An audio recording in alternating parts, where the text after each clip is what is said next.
Bueno, estamos con el doctor Mario Ganora. Mario Ganora es una persona que hace muchos años está trabajando con el tema de los derechos humanos y hace poquito, cuando se arma todo este lío con respecto del ministro de la Corte, el juez Zaffaroni, se los indica como el defensor de Ciringo, ¿no? Una cosa que ahora vamos a explicar cuál es la relación. Pero empecemos primero usted, es decir, cómo llega a trabajar en el tema de los derechos humanos en la Argentina. Mire, yo empiezo a trabajar en derechos humanos básicamente por mi actividad como secretario de la Fiscalía de la Cámara Federal durante los juicios de los comandantes. Yo era, el doctor Estracera era en ese momento el fiscal de Cámara y yo era el secretario de la Fiscalía de Cámara. Al término de mi actividad, que es en el año 88, yo me voy de la justicia y empiezo a trabajar con el escribano Antonio Tactañá, que era el Contralor General Comunal, el Ombudsman de la Ciudad de Buenos Aires,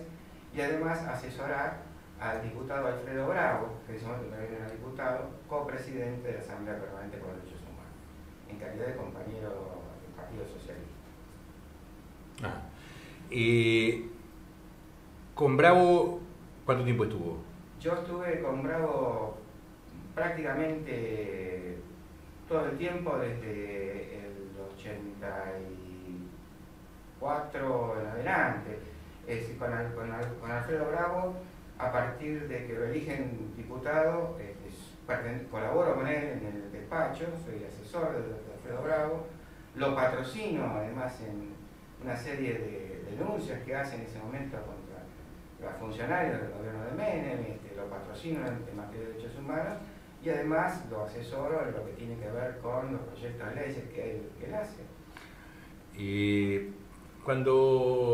¿En qué situación usted entra en contacto con Ciringo? La situación es la siguiente, es una historia interesante. Esto arranca con motivo de una defensa que yo hago de dos chicos que golpearon a Astiz en la provincia de Buenos Aires. Estos chicos les inician una causa. ¿Cómo fue el hecho? Ellos estaban circulando por la calle, vieron un automóvil que tenía Astiz, que estaba con una mujer, le cortan el paso, lo insultan, lo agreden, lo toman a golpes y a consecuencia de ello Astiz hace la denuncia penal y abren una causa por lesiones. En ese momento era difícil porque había dificultades para conseguir abogado defensor. El arquitecto Pérez Esquivel, a la sazón que estaba dirigiendo el CERPAC, habla con mi socia, la doctora Liliana Magrini, y le plantea la necesidad de conseguir un abogado defensor para estos chicos. La doctora Magrini acepta la defensa y yo me uno a ella en la defensa de estos chicos. La defensa se basó centralmente en señalar que Astiz no podía servir de testigo en esa causa porque él estaba condenado en una causa en Francia por el asesinato de las dos monjas francesas, Domon y Duquet. Esa impugnación del testimonio de él, que hace que él no pueda testimoniar, no pueda actuar en la causa, termina en el sobreseimiento definitivo de ambos chicos. Pero es decir, él no puede defenderse porque al estar, es decir, usted es una especie de argucia. Sí, es lo que llamo la defensa talá, es decir, es una defensa que usó el defensor del que asesinó a Talá, que era el autor del genocidio armenio, ¿no? Sí. Entonces, ¿qué hace? Bueno, está bien, mi defendido lo mató a Talá, bueno, pero vamos a probar el genocidio armenio, vamos que vengan todos los alemanes, porque la noticia se puso en Berlín, todos los alemanes que asesoraron al ejército turco en la matanza de los armenios. Por supuesto, a los 2 minutos que hace esa defensa, termina la causa porque el gobierno del Kaiser no iba a aceptar la participación en esa monstruosidad. Que en ese momento no era el Kaiser, que era la República Alemana, no iba a aceptar esa monstruosidad. En este caso pasó lo mismo. Bueno, este hombre que quiere hacer un reconocimiento en rueda de personas de los chicos, y como decía el juez, que traigan a los amigos, o sea, volvíamos a repetir la escena de la época de la dictadura, él marcando a los posibles gente que iban a ser castigados, y dije, bueno, si él quiere ser testigo, bueno, que acredite la condición que exige el Código Procesal Penal de la provincia. Como testigo. Como testigo. No puede ser creíble un testigo que sea un condenado por un delito. Y más de esa gravedad, un doble de tortura seguida de muerte. Para conseguir la sentencia condenatoria, me puse en contacto con el doctor Méndez Carreras, Horacio Méndez Carreras, que a la sazón era el querellante de la causa de la monja francesa. Tuve una entrevista con él en la Embajada de Francia, donde me proporcionaron esa documentación. El doctor Horacio Méndez Carreras habló con mi socia y dijo que había un caso interesante de una persona que sabía qué era lo que había ocurrido, podía saber lo que había ocurrido con las monjas, y le invitaba a participar en una audiencia. La persona que estaba declarando cómo era el tema del vuelo de la muerte y de desapariciones forzadas de las personas que habían sido víctimas de la Marina y de la Escuela Mecánica de la Armada era este hombre Silingo. En ese momento ya Silingo se había encontrado con Berbisky y ya había tenido... Exactamente, sí. Silingo, cómo ingresó a la escena política institucional del país, con un encuentro que él realiza con Berbisky. Berbisky estaba me lo contó Horacio Berbisky. Él estaba en el subterráneo, estaba esperando el subte, se le acerca una persona y le empieza a hablar sobre el tema de la represión. En principio no quería involucrarse mucho porque dijo, bueno, otra víctima más que me viene a contar lo que había pasado. Dije, bueno, me trataba de conformar con... Y de repente se da cuenta que en realidad no es una víctima, sino que es un represor. Claro. Que con todos sus remordimientos encima viene a tratar de aflojar la situación de los remordimientos y aliviar su conciencia sincerándose. En ese momento es que Berbisky toma el caso con atención y a partir de la información que da Silingo va a redactar el libro El vuelo, donde aparece toda la historia de cómo era el destino final de las personas que eran capturadas por los represores de la Escuela Mecánica de la Armada y después hechas desaparecer. Estas declaraciones que él hace, que llevan a esta publicación, hace que luego, incluso Silingo escribe un libro sobre esta cuestión. Todo esto hace que el entonces gobierno, que era el del doctor Menem, se sienta molesto, porque la política de Menem respecto al apaciguamiento de los militares era distinta a remover las cuestiones del pasado. A este hombre le arman una causa penal en el juzgado de San Isidro, penal número 2, por el doctor Solimine, por el delito de estafa. Esa causa es una causa tan burdamente confeccionada que termina, en definitiva, en un sobreseimiento. Él estaba preso en La Plata, su mujer nos invitó a verlo en La Plata. Yo lo fui a entrevistar en 2 oportunidades en la cárcel. Me cuenta la situación, que está preso injustamente, que él está dispuesto a hablar. Yo tomo el caso de la defensa de él en la estafa, se obtiene el sobrecimiento, él sale de la cárcel, comienza nuevamente a hablar en forma abundante y dando información sobre todas estas cuestiones. Tuve entrevistas incluso con Pérez Esquivel sobre este tema.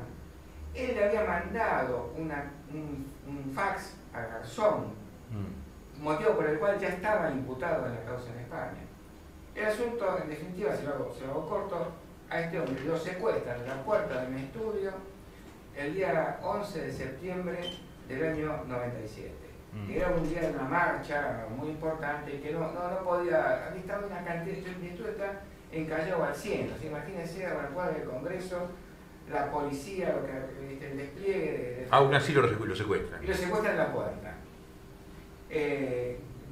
Yo sostengo en ese momento que había una deliberada, se lo digo así al comisario, esto todo estaba en medio de una política muy importante, no era una cosa que transcurría en medio del misterio. Entonces, todo esto se hace bajo el reflector de la opinión pública, ya claro.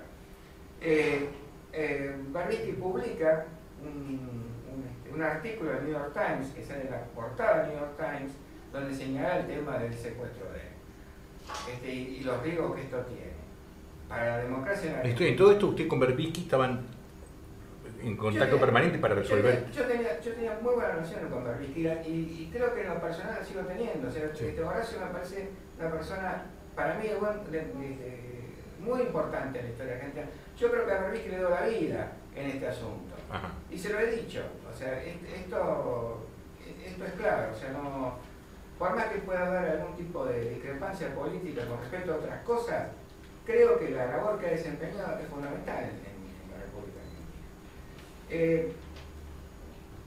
Argentina. Berbisky me dice, bueno, esto lo hice para levantar el precio de la vida, pero en realidad acá no hay mucho más nada que hacer, porque a él lo van a matar.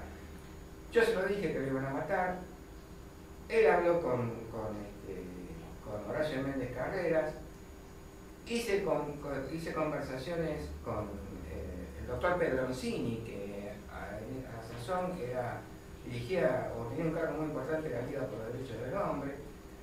Tuve conversaciones con Semino, que era en ese momento el adjunto de la Defensoría, con Cartañá, con Alfredo Bravo, y tomamos la decisión, bueno, hay que ir a España, ponerse a la disposición del juez Garzón e informar todo esto.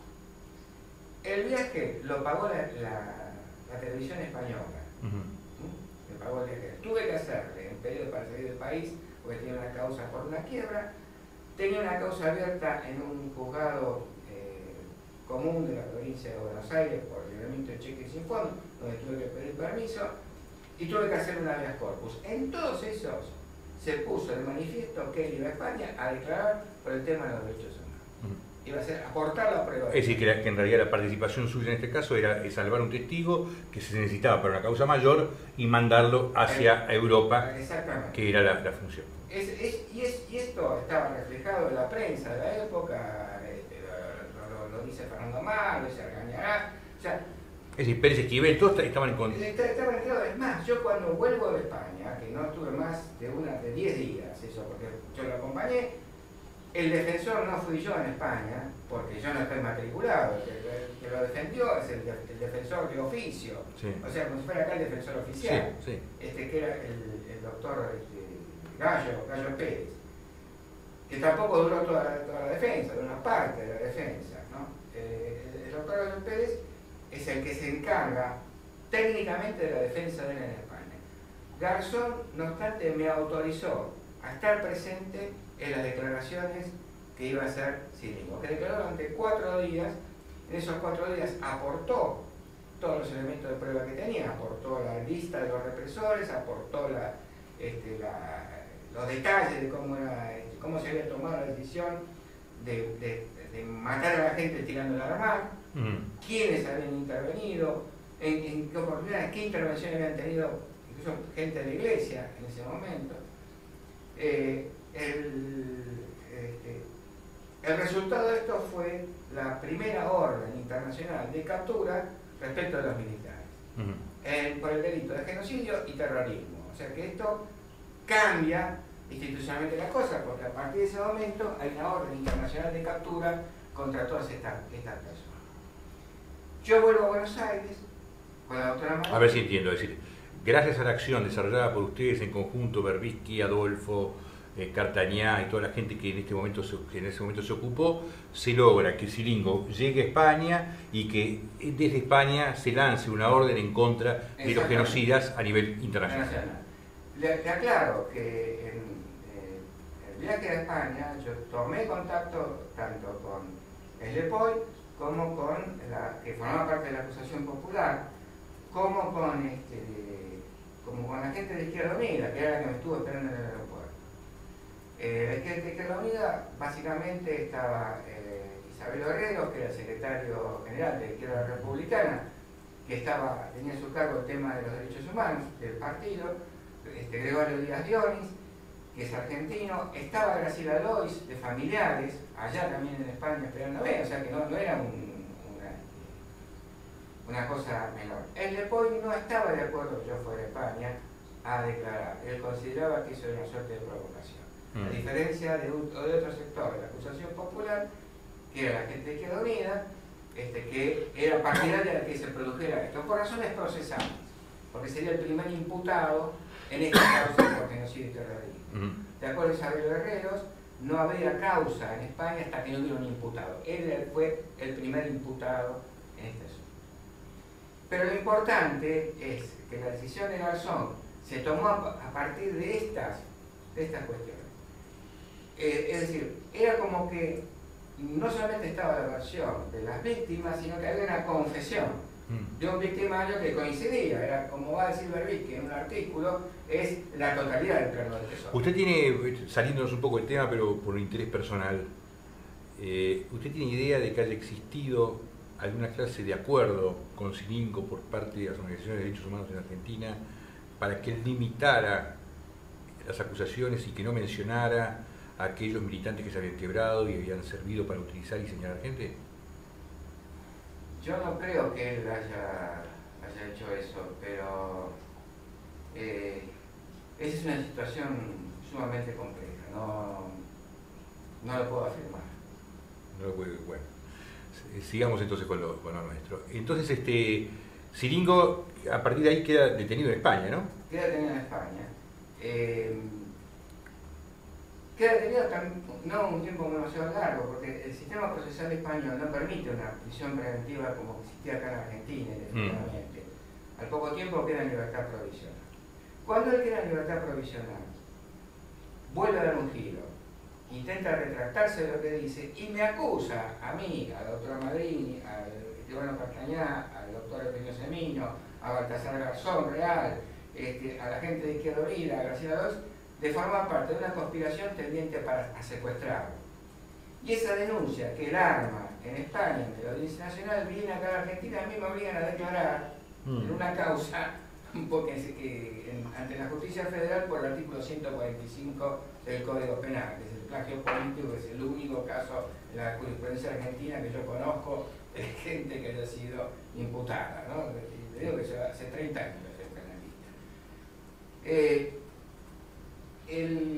Lo más importante de esto es que a partir del caso Cilingo, que se produce las órdenes de detención, empieza a producirse una modificación importante en la forma de concebir la lucha por los derechos humanos.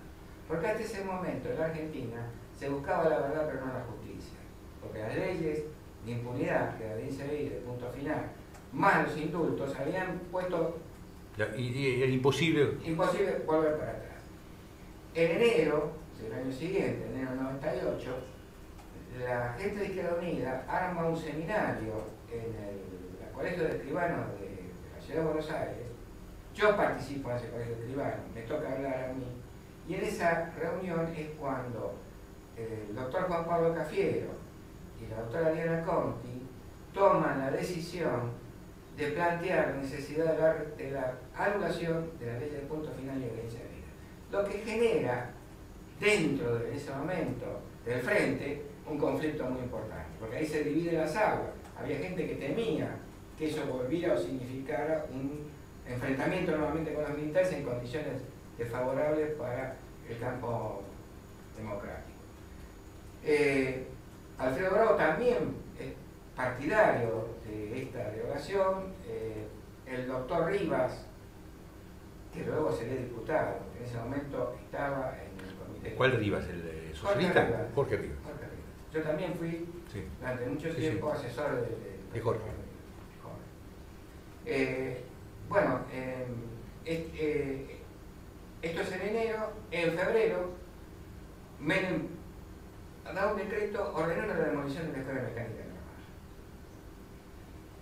Ante esa situación, la señora Graciela Palacio de Lois, la señora Laura Bonaparte de Brunstein, madre de Plaza de Mayo, la niña fundadora, con 7 desaparecidos de su familia, me viene a ver a mí y a la doctora Madrini y armamos un amparo que impidió la demolición de la Escuela Mecánica. Esto ya fue posterior a su relación con Cilingo.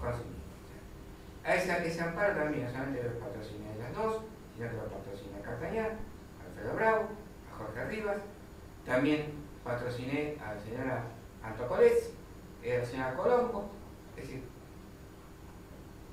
todas personas que estaban comprometidas y vinculadas con el tema de derechos humanos, que si yo hubiera sido un personaje como está planteándome la cierta propaganda de defensor de los represores en el sentido no me iban a venir a mí para pedir una cosa. ¿Por qué, me pregunto uno de los que están mirando, Nico Varela, por qué se saca a la luz esta historia suya con Siringo de una manera sesgada? Porque parece ser que en página 12 sale una nota donde cuentan una parte, no cuentan todo, y dejando esa duda respecto de usted.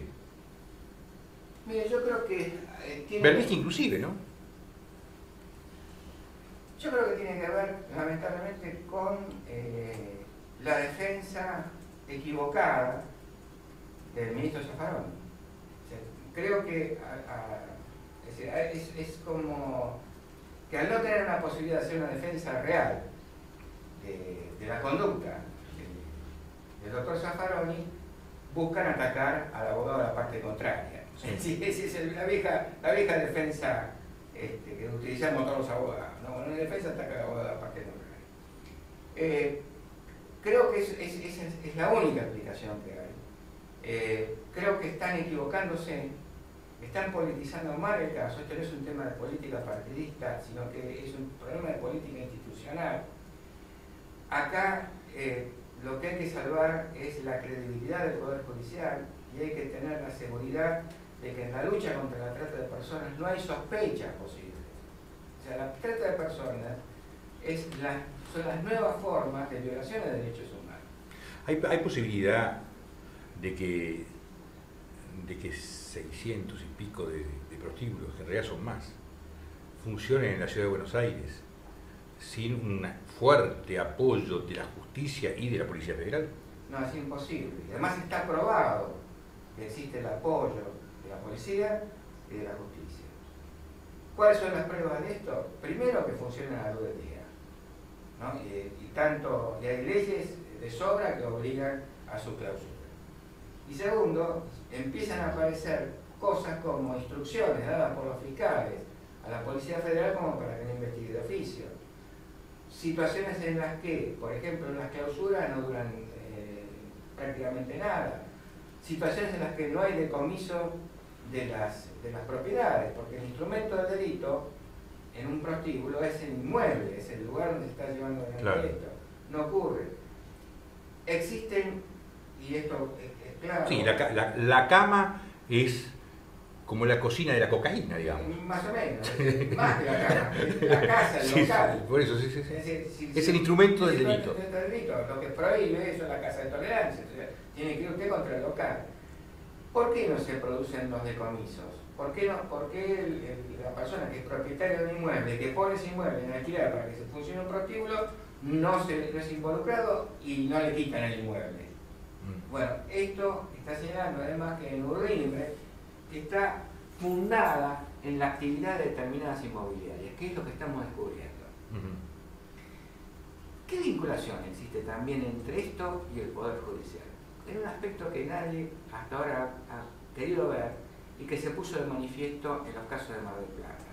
Hay una liga de rematadores que maneja la compra-venta de los inmuebles en los remates, haciéndolo bajar el precio y distribuyéndolo como quiere, que es a su vez la que maneja el mercado que sirve para los prostíbulos. Es decir, que la mafia, lo que se llamó siempre la mafia de los rematadores, hay una parte que está vinculada a esta situación. Y esa mafia funciona siempre en vinculación al Poder Judicial. Otra pregunta, yo tengo entendido que dos departamentos, creo que el de Bacacay y el de Boyacá, si no me equivoco, el de Lipiane, que habían sido allanados, que se habían clausurado, que se habían fajado,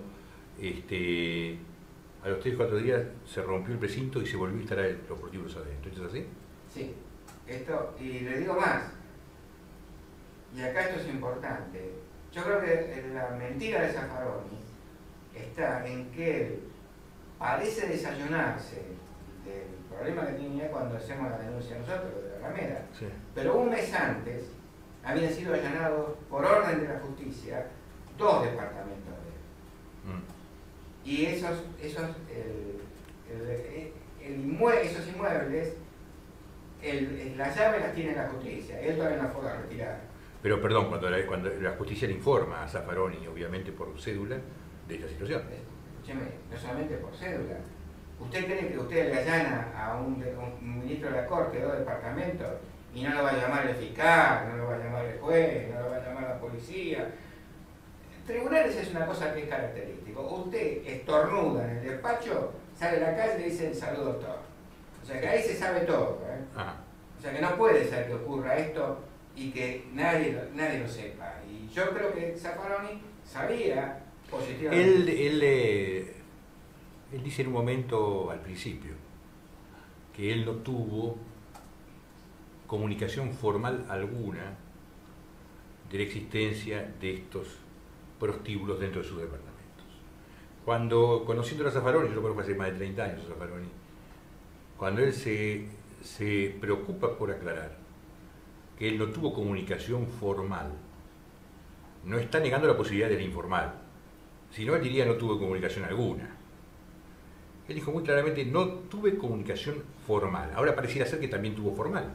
Yo entiendo que sí. Yo no creo, primero cuando uno va a allanar algo, tiene que notificar que va a allanar. Sí. Y además, le vuelvo a repetir, la justicia sabía... ¿Cuál es el proceso técnico, digamos, que tiene que dejar claro que al señor Zaffaroni le llegó la información? Cuando usted va con orden de allanamiento, le deja a la persona que allanó la orden. Sí. Y además hay otra cosa en todo esto.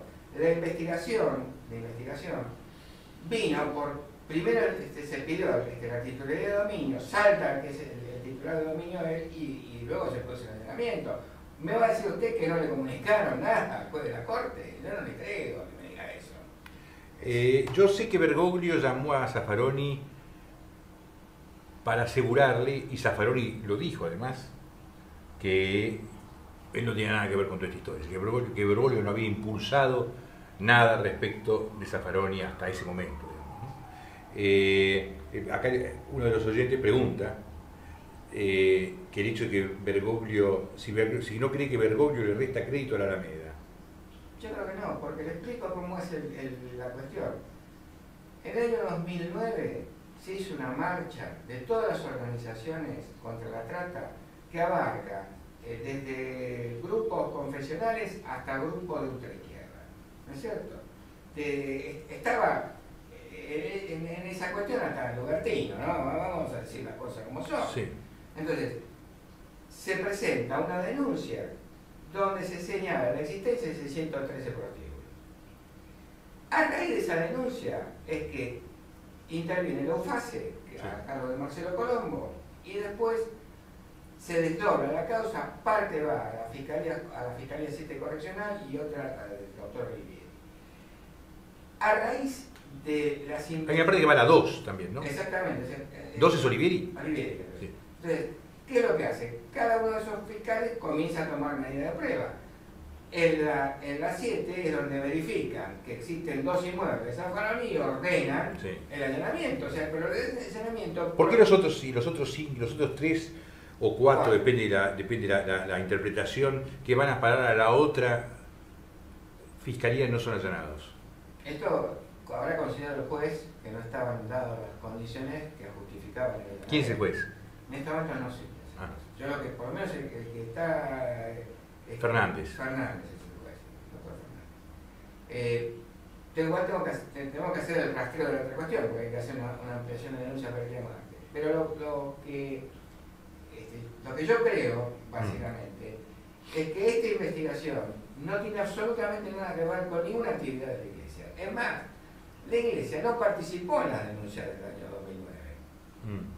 O sea, no participa el cardenal en ninguna de ellas. El cardenal Bergoglio lo que ha hecho ha sido acompañar a la gente de la Alameda y al MTE haciendo una misa, una en Constitución y otra en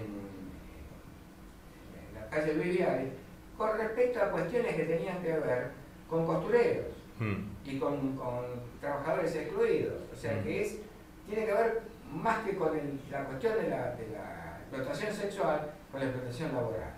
Es otra historia. Ahora, para terminar, una pregunta que es, por supuesto,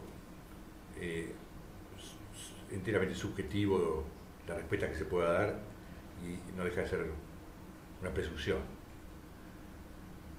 La Policía Federal, parte de ella, tiene en sus propios cuadros enquistado a lo que en otros países sería la mafia, pero acá está en la propia policía. Sabemos, que estamos en el periodismo, que manejan droga, robo de automotores, prostitución, juego y tantas otras cosas. Los secuestros extorsivos, inclusive, en su momento, yo estuve investigando mucho tiempo el caso Sivak, descubrimos que en realidad quienes debían investigar la causa eran los que estaban involucrados en la causa, y por eso termina dimitiendo el jefe de la policía, el ministro de Interior, y quedan detenidos cerca de 12 comisarios. No sé si usted recuerda. Sí, sí, la van a la comisaria. ¿Qué chance hay de que una persona tenga 5 departamentos o 6 departamentos en los cuales se instala un prostíbulo en cada uno de ellos, y que la Policía Federal en un lapso de 5, 6, 10, 15 días como mucho no sepa exactamente que eso ya está funcionando, que ellos van a cobrar algún dinero al respecto, porque es lo que hacen siempre, y que no sepan que ese departamento es titular el juez Zaffaroni? Yo creo que es imposible, y es más, se ha dado el caso de 2 departamentos, me refiero al de la calle Marcelo Torcuato Alvear y al otro de Paraguay, donde les decían la policía a los vecinos que eran un juez y que era de Zaffaroni, o sea que la policía tenía conocimiento. Pues no se puede porque es un juez. La segunda pregunta entonces, y la final, es si la policía tiene esa información, ¿no la va a usar? Sí, la va a usar y probablemente para chantajear. ¿Hay alguna chance, digamos, qué garantía tengo yo ahora? Vamos a suponer que Zaffaroni queda en la justicia. No sabemos qué había dentro de esos departamentos, pero pueden haber delitos graves inclusive dentro de esos departamentos, o cualquier cosa. ¿Cómo sé yo que la policía no tiene una carpeta que utilizará cada vez que necesite que Zaffaroni tuerza una decisión? Y no puede saberlo eso. Pero es una presunción... Es una presunción... Es probable. Es probable, por eso está comprometido, por eso cuando estamos hablando de la necesidad de que clarifique la cuestión y lo que hace a la función judicial y la protección de las instituciones, es que no podemos tener personas que hayan manejado de esta manera sus propiedades, sus relaciones, sus amistades, sus confianzas, que se pongan en una situación tal que pueda ser objeto de maniobras como la que usted dice, porque todo el sistema judicial pierde la confiabilidad. Supongamos que se plantea mañana que llegara a la Corte una cuestión como se está planteando, en el caso de Isabel Rojas, o como en la cuestión que se plantea en la Cámara Federal de Córdoba por la reglamentación de deportivos en La Rioja, que se plantee la constitucionalidad de la ley 12.331. ¿Qué seguridad tengo yo que si Zaffaroni falla, está fallando por sus convicciones jurídicas o en razón de posibles intereses? Pero ahora se agrega una cosa más. Vamos a suponer que yo tengo un enfrentamiento con el gobierno de alguna naturaleza, de índole legal, penal, y eso llega a la Corte. Ahora se le agrega que qué garantía tengo yo como ciudadano de que Zaffaroni no falle a favor del gobierno por todo lo que le debe, porque lo bancaron en esta historia. Y bueno, esos son los problemas que trae todo esto, ¿no? Claro, le agradezco muchísimo. Bueno, gracias a usted.